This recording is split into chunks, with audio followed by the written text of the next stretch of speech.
Yeah, so I'm Rod Bishop and I'm the Director of the Emergency Department at Nepean Hospital. I've been in that role for more than 15 years.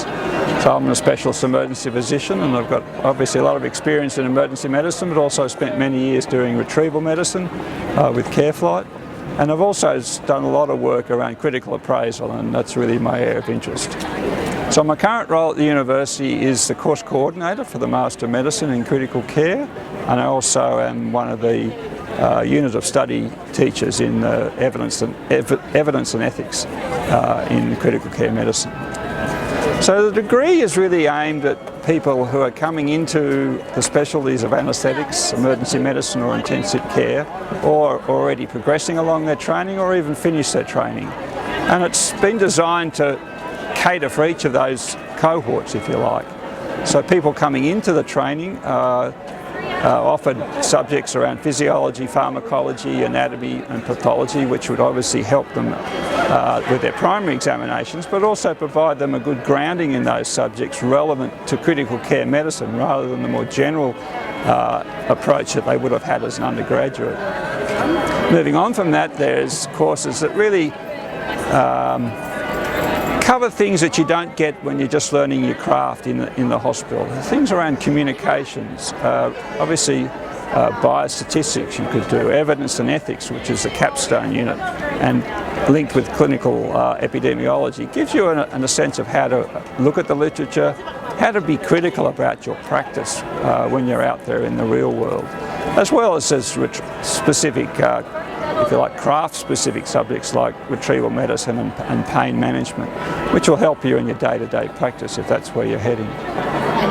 So for people doing anaesthetics, there's an assisted master's, if you like, in neurophysiology, which looks at both neurophysiology and intraoperative monitoring, so obviously aimed at people doing anaesthetic training. So in a way they're matching units, so you can pick up units of study in either of them towards those two degrees.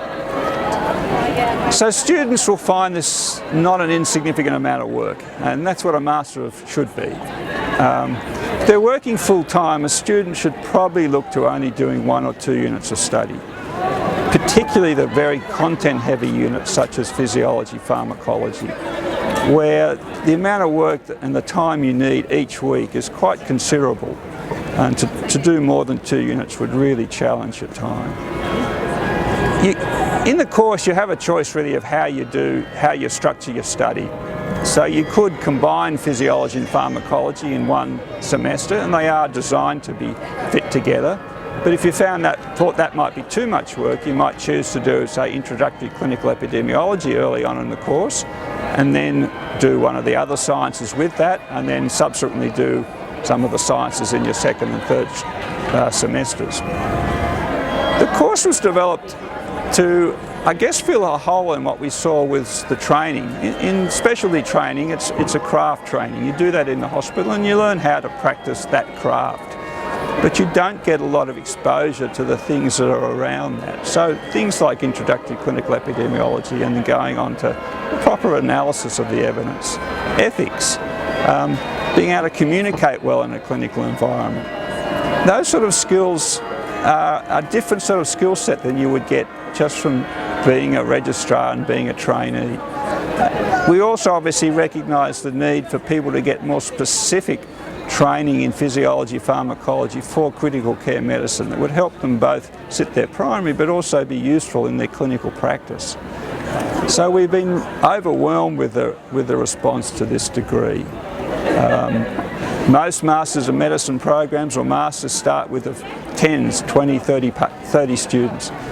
We've got nearly 300 now coming through the course, which is really encouraging that we've had a big cohort in the first year and a second large cohort in the second year, suggesting that the word is getting around that this is a good degree to do, and that the students who are doing it are communicating with their friends and colleagues that, hey, have a look at this course. And then the response to this enthusiasm for people to do this course, we've had to increase the number of tutors and are now looking at expanding some of the options that people can do, some of the units of study, and particularly with the integration with the Master of Medicine in Neurophysiology, or particularly our anaesthetic trainees, some real scope to mix and match their degrees. So the course has been thought out and structured and developed by senior people in each of those specialties. Many of them have strong links with the colleges or college examiners, so they really understand what is needed in your specialty training. Of course, for people in the advanced years of training, they can use this Masters to meet the various college requirements, the scholarly role in anaesthetics, for example, or the 410 in emergency medicine. And that's a recognition that they're the sort of skills the colleges are wanting their trainees to achieve during their training, and here's an opportunity that you can do it through the university's Masters program. The other thing I think is really important to enjoy it. We've heard from our first graduate as to how much she enjoyed studying the subjects, the things that she chose, she thinks she's really going to be able to take back and integrate into her practice, and just had a good time. It's a lot of work, but there's a lot of knowledge and skills you can get there and think, hey, I learnt that at the Masters course and I can use it now in my training.